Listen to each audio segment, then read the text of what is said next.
Hallelujah hallelujah, सबको जय मसीह की। और आज रविवार का दिन है, 20 सितंबर है। और आज परमेश्वर के वचन को आज हम लोग देखेंगे, विशेषकर क्षमाशीलता का वरदान, और दूसरा मसीह के सदृश क्षमाशीलता की सुंदरता, और तीसरा मसीह सदृश के क्षमा उसमें और उनके सद्गुण क्या उत्पन्न होते हैं, उसके बारे में आज हम लोग देखेंगे मेरे प्रियो। और सबसे पहले हम लोग जो देखेंगे क्षमाशीलता का वरदान। हम बहुत से आत्मिक वरदानों को जानते हैं, परंतु इस अद्वितीय वरदान से अनभिज्ञ है। क्षमाशीलता का वरदान जो इस आशीषमय वरदान को प्राप्त करते हैं, वे करोड़ों के लिए आशीष के कारण बन सकते हैं, न केवल इस पीढ़ी में परंतु आने वाला पीढ़ियों में भी, यहाँ तक कि अनंत काल के लिए। मत्ती 18 अध्याय में जो देखते हैं क्षमाशीलता पर, यीशु ने बड़े दृष्टांत में हम राजा को एक मनुष्य के 10,000 तोड़े का ऋण माफ़ करते हुए देखते हैं। एक तोड़े सोने का भार लगभग 45 किलो था। यदि ऐसा है तो एक तोड़े का न्यूनतम मूल्य 1,00,000 रुपये के बराबर था। तो फिर 10,000 तोड़े का मूल्य 10,000 लाख रुपये। इसका मतलब कर्जदार को 10,000 लाख रुपये की राशि भेंट कर देना। परमेश्वर से अपने पापों की क्षमा करना ऐसा हुआ जैसे 10,000 लाख रुपये उपहार को प्राप्त करना। वास्तव में यीशु ने क्रूस पर हमारे लिए जो दाम चुकाया है, वह अनंत रूप से उस सबसे कहीं बढ़कर है मेरे प्यो। जिस दास ने 10,000 लाख रुपया प्राप्त किया, उसके द्वारा उस व्यक्ति को जो उसका मात्र 100 पैसे 1 रुपया धारता था, मारा जाना कितना दुखद है मेरे प्यो।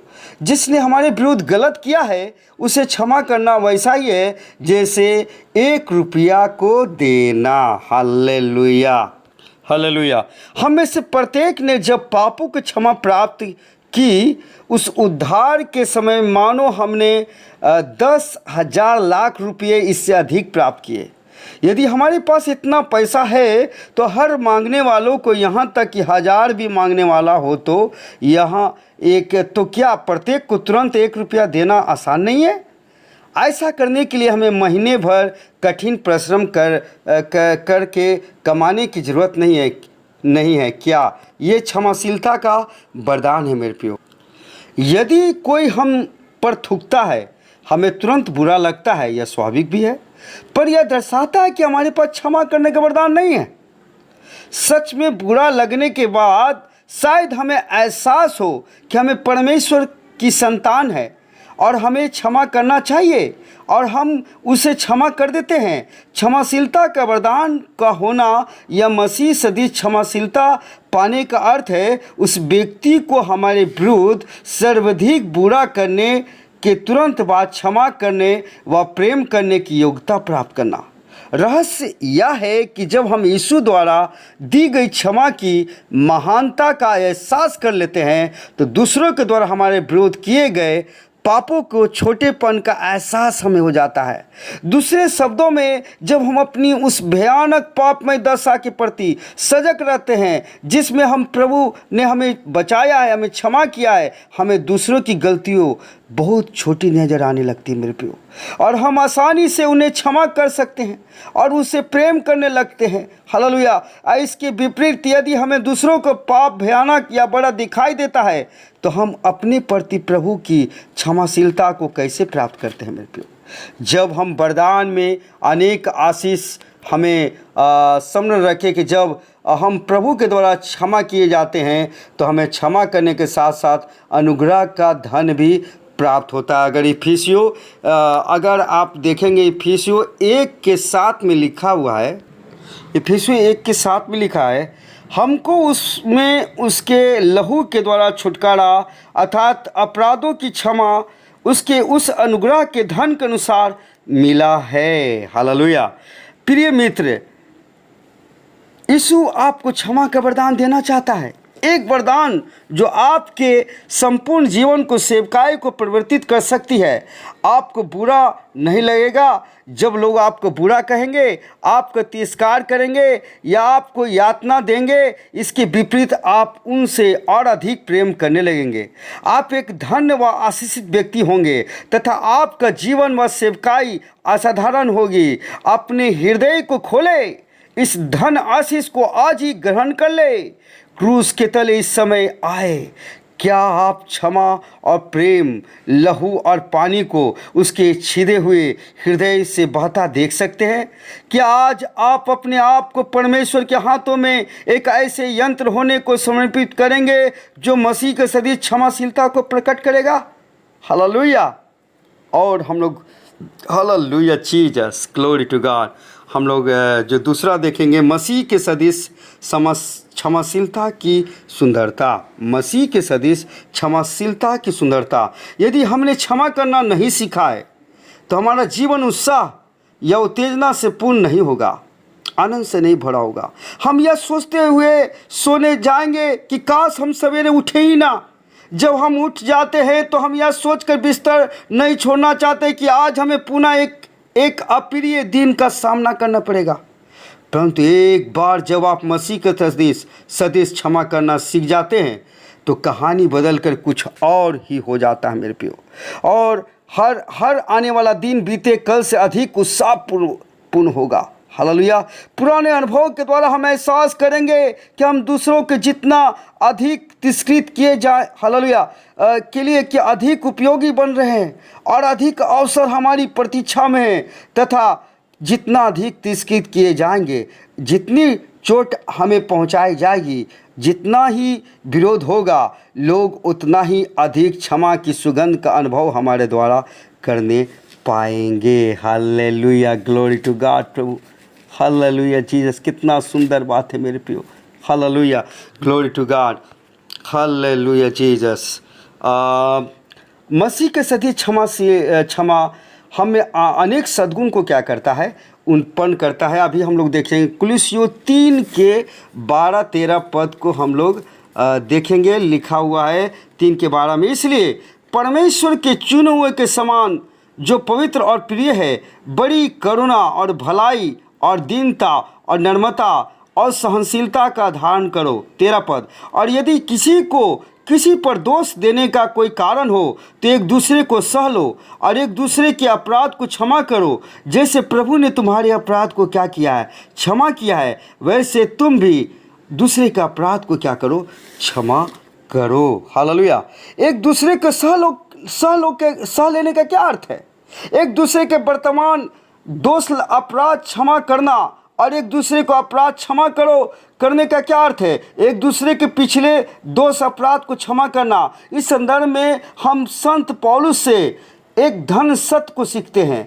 मैं यह एक काम करता हूँ, हालेलुया, कि अगर आप कुलुस्सियों 3 के 13-14 पद में बोलता है यहाँ पर कि और यदि किसी पर दोष लगाने का कोई कारण हो तो एक दूसरे को सह लो और एक दूसरे के क्षमा करो। जैसे प्रभु ने तुम्हारे अपराध को क्षमा किया है, वैसे तुम भी क्या करो। 14 पद में बोलता है, इन सब के ऊपर प्रेम को जो सिद्धता का कटिबंध हो क्या कर लो, बांध लो। Hallelujah, glory to God. Hallelujah, hallelujah. पौलुस कहता है, हालेलुया, अगर आप देखेंगे तो वहाँ पर लिखा है, लक्ष्य की ओर दौड़ा चला जाता हूँ कि इनाम पाऊँ जिसके लिए परमेश्वर ने मुझे मसीह यीशु में क्या किया है, ऊपर बुलाया है। जब हम बीती बातों पर दोष अपराध को नहीं भूल पाते हैं या क्षमा नहीं कर पाते हैं तो हम उन बातों को जो आगे है प्राप्त नहीं कर पाते हैं, जो आनंद, शांति और परमेश्वर के कई गुण, अनुग्रह आदि है। सहानुभूति, करुणा या तरस जब कोई हमारे चेहरे पर थूकता है, हमारे हृदय को बेचता है, तब यदि हमने मसीह के सदिश क्षमाशीलता सीख लिया है तो जिसने हमारे साथ ऐसा किया हो उसके प्रति हमारे हृदय में सहानुभूति या तरस की भावना होगी। हालेलुया। यीशु मसीह के उनसे सहानुभूति थी जिन्होंने उसके चेहरे पर थूका और कोड़े मारे। उसी तरस ने उनसे यह प्रार्थना करवाई, हे पिता, इन्हें क्षमा कर क्योंकि ये नहीं जानता कि क्या कर रहा है। यदि हम क्षमा नहीं कर सकते तो हम चिड़चिड़ाहट, दुख और क्रोध आएगा। हमारी चोट लगने की भावना, चिड़चिड़ापन क्षमा ना करने वाली आत्मा का एक निश्चित प्रतीक है। हालेलुया, इसका चिन्ह है मेरे प्रियो करुणा। यूनानी भाषा में यह शब्द भलाई, उपयोगिता का सूचक है। यीशु अपने सर्वाधिक विरोधी शत्रुओं के लिए भी एक आशीष का काम का व्यक्ति था। उन्होंने मलूक को, जो सैनिक था, कि एक नया कान क्या किया, जिसको पतरस ने कान काट दिया था, उसको क्या किया, नया कान सींच दिया। और उन्हें जो कीर्तन करने आया था मेरे प्रियो, हालेलुया, उस सिपाही को नया कान लगा दिया। यूसुफ ने के भाई उससे घृणा करते थे, उसे मार डालने की योजना उन्होंने बनाई, परंतु वह उनके लिए एक महान आशीष बना और उनके बाल बच्चों तक की सुधि लिया।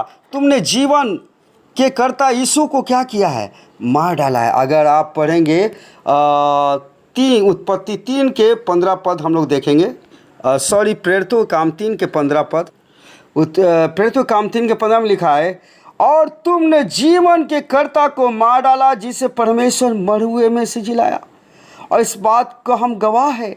और 25 पद बोलता है, हालेलुया, तुमने भविष्यवक्ताओं के संतान और उसकी वाचा के भागी, जो परमेश्वर के तुम्हारे बाप दादों से बंधी, जब उसने अब्राहम से कहा तेरे वंश को तोरा पृथ्वी पर सारे घराने क्या होगा, आशीष पाएगा। हालेलुया, यीशु अपने हथियारों के लिए आशीष बन गए। जब तक हम अपने शत्रुओं या हथियारों के लिए आशीष नहीं बन जाते हैं, हम दावा नहीं कर सकते कि हमने मसीह जैसी क्षमाशीलता सीख ली है। जी हाँ, मसीह के समान क्षमा करना सर्वाधिक उत्साहजनक व दोषपूर्ण है, क्योंकि वह सर्वाधिक आशीषित जीवन होता है मेरे प्रियो। मन की दीनता हमें से जो बहुतों ने नहीं सीखा है। मन की दीनता क्या है? यदि हम वास्तव में दीन हैं तो तिरस्कार, सताव, अवहेलना, आंधी या तूफान हमें दबाव में नहीं लाएगा मेरे प्रियो, और ना ही कोई समस्या उत्पन्न करेगी। परमेश्वर का अनुग्रह हमारे जो दिक सूचक होगा, क्योंकि परमेश्वर दिनों पर अनुग्रह करता है। और एक ओके वृक्ष के विषय में एक कहानी ऐसी है, जो अपने बाजू वाला से बढ़ रहे घास के नन्हे पत्ते के समान बहुत घमंड करता था। तुम छोटी चीज़, तुम बहुत कमज़ोर हो। वो ओके पेड़ जो बड़ा था बोलता था घास को कि तुम छोटी चीज़, तुम बहुत कमज़ोर और नाजुक और छोटे से हो। मुझे देखो, मैं कितना ऊंचा और बड़ा हूँ। घास के पत्ता शांत रहता और बेचारा आखिर उसमें ऐसा कुछ भी नहीं था जिसमें घमंड करता। एक दिन भयानक तूफान आया, बड़ा ओके पेड़ जो हिलने लगा। उसने सीधे खड़े रहने का भरसक प्रयास किया, पर शीघ्र ही धड़ाम से ज़मीन पर गिर पड़ा।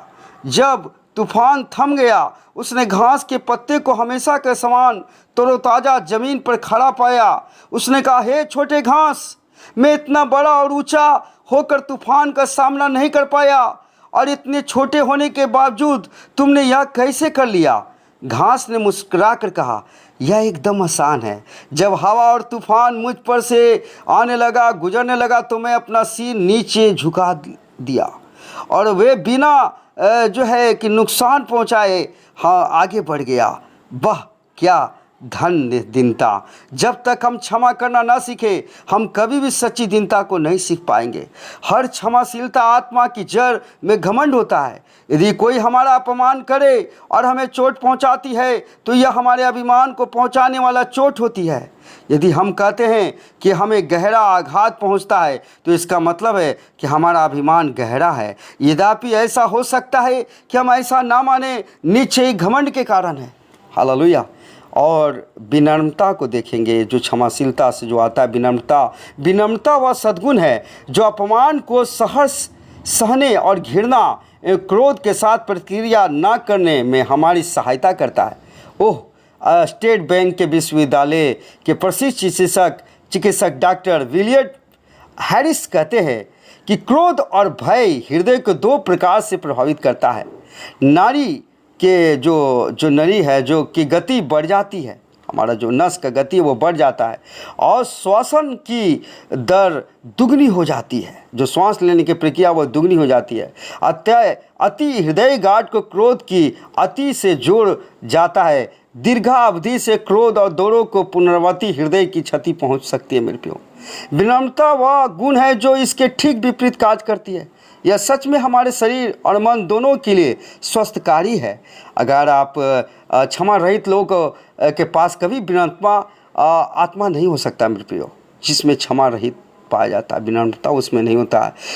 सहनशीलता, पहला कुरिन्थियों 13:4 में देख सकते हैं कि क्या है, प्रेम धैर्यवान है, प्रेम दयालु है। किसके प्रति दयालु? हम उसके प्रति दयालु आसानी से हो सकते हैं जो हमारे प्रति दयालु है, पर क्या हम उसके प्रति दयालु हो सकते हैं जो लंबे समय से हमें सता रहा हो, जो हमें लंबे समय से दुख पहुंचा रहा हो? उसके प्रति दयालु होना धैर्यवान होना है। नैन्सी, एक हम लोग गवाही देखेंगे, नैन्सी हुआंग नामक एक चीनी मसीह महिला एक हृदय प्रसी कहानी ऐसी है। जब नैन्सी का जन्म हुआ तब उसके पिता ने गांव में ही अपने मित्र से वादा किया कि वह नैन्सी की विवाह उसके पुत्र के साथ करा देगा, जिसका नाम विक्टर चौंग था। एक दिन वह दुर्घटनाग्रस्त हो गई, जिसने उसके रूपवान चेहरों को चोट पहुंचाकर उसे बचपन में ही कुरूप कर दिया। नैन्सी को यद्यपि घाव भर गया, वे निशान छोड़ गए। जब वह घड़ी हुई अपने पिता के अनुबंध के समान करते हुए उस लड़के से विवाह तो कर लिया, पर उसने लड़का जिससे विवाह हुआ था वो उससे घृणा करता था। यद्यपि इस दंपति को 2 प्यारे बच्चे भी हुए, पर पत्नी के प्रति पति की घृणा बढ़ती चली गई। यह शायद ही कभी अपनी पत्नी से बातें करता। Hallelujah, hallelujah, hallelujah. बिना किसी शिकायत के उसे प्रेम करना, उसके प्रभाव करना जारी रखा। कुछ समय के पश्चात विक्टर की दोनों आंखों में गंभीर समस्या होने के कारण अस्पताल में भर्ती करना पड़ा। नैन्सी ने इस अवसर भी उपयोग अपने पति के प्रति अपने प्रेम व समर्पण के प्रदर्शित करने में किया।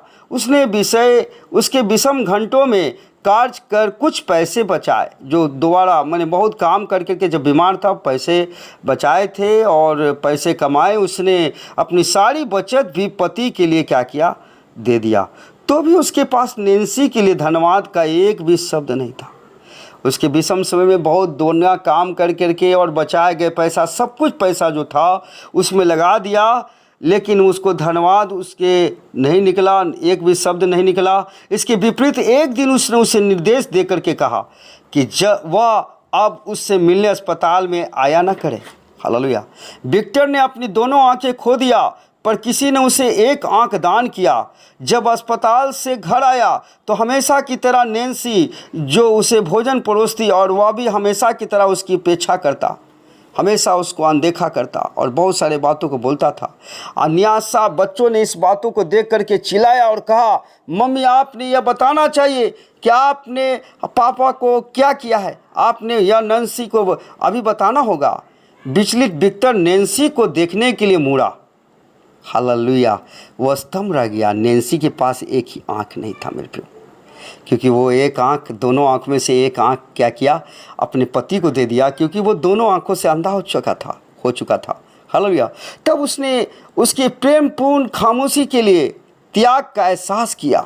उसके पति जो उसने उसका लिए किया था, इस एहसास ने उसके कठोर हृदय को तोड़ दिया और उसे पूर्णतः परिवर्तित कर दिया। विक्टर ने पहली बार नैन्सी को इतना सुंदर पाया। किस बात का यह अंतर ला दिया? नैन्सी की क्षमाशीलता, प्रेम ने उसके हृदय को छू लिया था। प्रेम धैर्यवान है और दयालु है।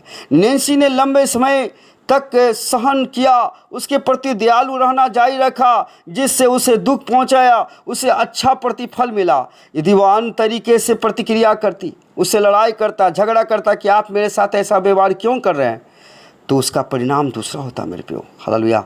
विवाह का अंत तलाक में होता, पर उसे अपना शेष जीवन घृणा, कड़वाहट की दुर्दशा में व्यतीत करना पड़ता। क्षमा रहित लोगों से भारी यह दुनिया मसीह सदृश क्षमाशीलता में जीवन और ज्योति प्राप्त करते हैं मेरे प्रियो। जैसे मसीह ने क्षमा किया है, वैसे ही क्षमा करना सीख जाने वाले व्यक्ति को मनुष्य या शैतान कोई भी हानि नहीं पहुंचा सकता मेरे प्रियो। यूसुफ के जीवन को देखे, यद्यपि सगे भाइयों ने उससे घृणा किया, उसे मार डालने का षड्यंत्र रचा, उसे भर के उसे गड्ढे में डाल दिया और गुलाम के रूप में बेच भी दिया।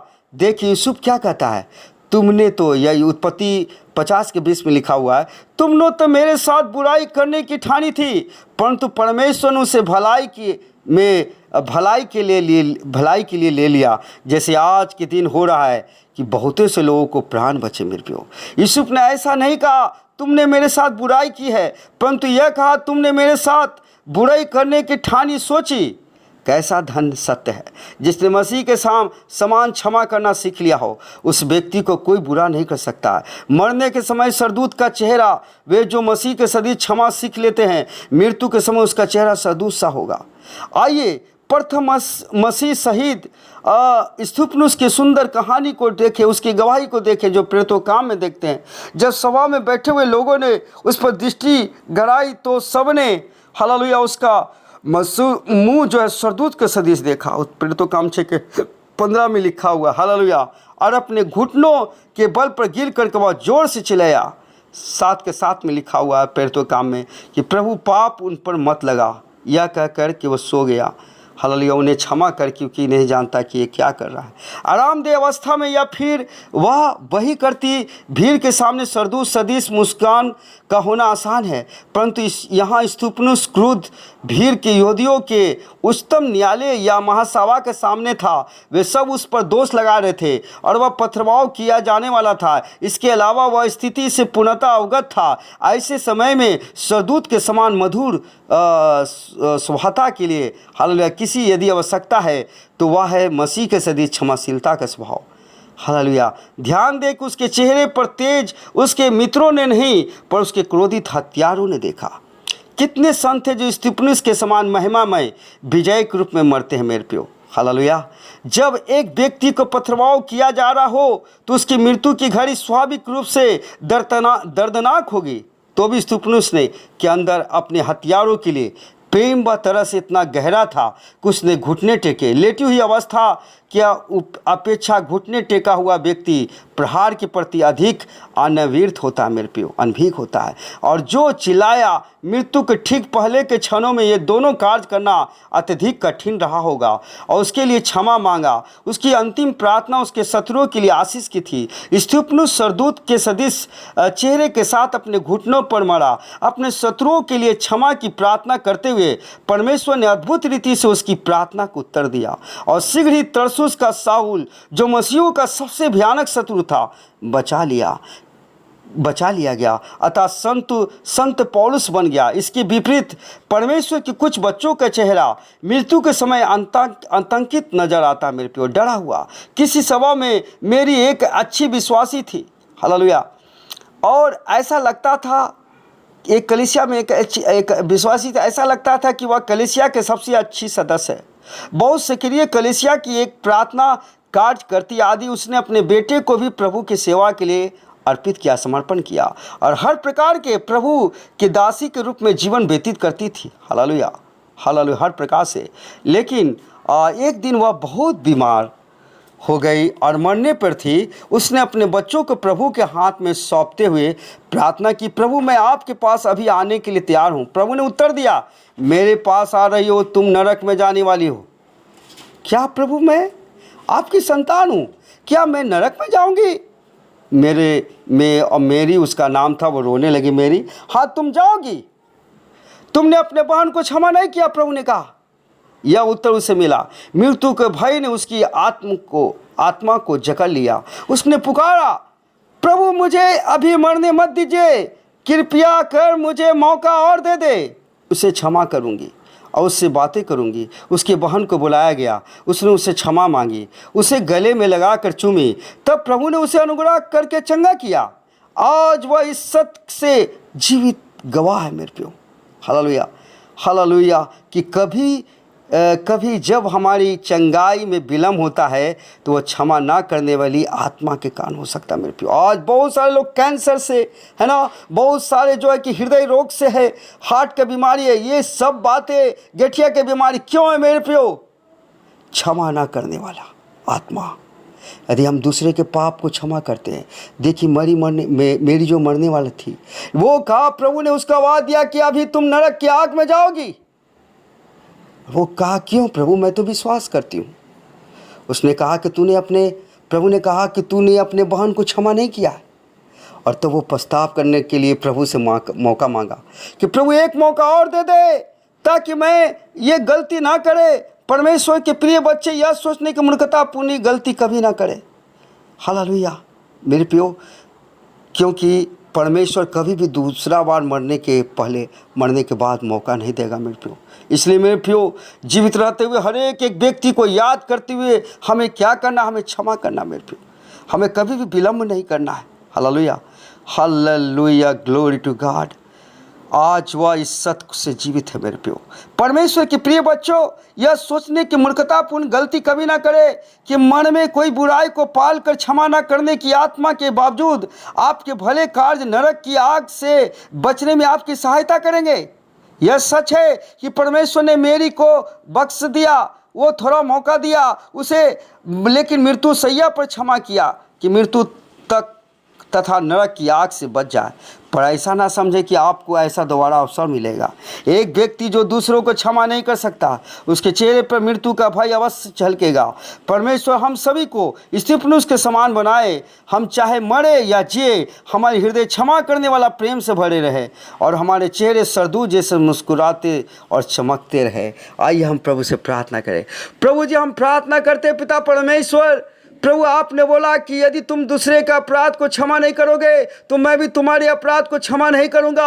आज पिता परमेश्वर, कई लोग पिता परमेश्वर, हम मसीह लोग पिता परमेश्वर, कलीसिया के लोग पिता परमेश्वर, हम लोग क्षमा रहित जीवन से, ओ क्षमा ना करने वाला आत्मा में जी रहे पिता परमेश्वर। आज हम लोगों ने वचन को सुना है पिता परमेश्वर, क्षमा करने वाली आत्मा दे पिता परमेश्वर। जिस प्रकार से स्तिफनुस को पिता परमेश्वर पथराव किया गया, मारा गया, लेकिन फिर भी उसने मुस्कुराते हुए बड़े आनंद के साथ वो बोलता है कि मैं पिता के दाहिने प्रभु यीशु मसीह को बैठे हुए देखता हूं और अपने मानने वालों को कहता है, हे पिता इन्हें क्षमा करना क्योंकि ये नहीं जानता कि ये क्या कर रहा है। हाँ प्रभु जी, जो कलवरी क्रूस पर प्रभु यीशु मसीह ने प्रार्थना किया, वही आत्मा स्तिफनुस के अंदर में आ गया। वही आत्मा हमारे अंदर में आ जाए पिता परमेश्वर। हम सब कलीसिया के अंदर में आ जाए कि हम एक दूसरे को क्षमा करने पाए पिता परमेश्वर। हम एक दूसरे को क्षमा करने वाली आत्मा कलीसिया के अंदर में आ जाए प्रभु जी। रोमियो 5:5 में प्रभु जी वो प्रेम को उड़ेल पिता परमेश्वर, एक दूसरे के लिए प्रभु दया करने की भावना, प्रभु क्षमा करके पिता परमेश्वर, प्रभु यीशु मसीह के नाम से मैं प्रार्थना करता हूँ पिता परमेश्वर। क्षमा ना करने वाली आत्मा आज कलीसिया में काम कर रहा है प्रभु जी। वो कठोरी आत्मा, निर्बल आत्मा, प्रभु यीशु मसीह के नाम से सारी क्षमा ना करने वाली आत्मा, कठोर आत्मा, पत्थर का हृदय निकल जाने पाए प्रभु जी, और मांस और लहू के हृदय दे प्रभु जी। प्रभु आपने बोला मैं अपनी आत्मा भेजूंगा, जो पवित्र आत्मा आएगा वो पाप और धार्मिकता और न्याय के विषय में ख्याल करेगा। प्रभु यीशु मसीह आप पिता परमेश्वर पत्थर के हृदय को निकाल करके प्रभु मांस और लहू के हृदय दे प्रभु जी, क्षमा करने वाला हृदय दे पिता परमेश्वर। प्रभु यीशु मसीह के नाम से मैं प्रार्थना करता हूँ पिता परमेश्वर। आज कितने लोग बीमार अवस्था में इसलिए किसी को क्षमा नहीं किया पिताजी। प्रभु आज क्षमा करने वाला हृदय दे और ताकि हम चंगे हो जाए पिताजी, भले हो जाए, शुद्ध हो जाए पिता परमेश्वर। प्रिय पवित्र आत्मा की सामर्थ्य हम लोग को दे प्रभु जी, ताकि अपने दुश्मनों को हम लोग क्षमा करने पाए पिता परमेश्वर। प्रभु यीशु मसीह के नाम से हम मांगते पिता परमेश्वर, आमीन प्रभु जी। सबको परमेश्वर आशीष दे, सबको जय मसीह की। हालेलुया।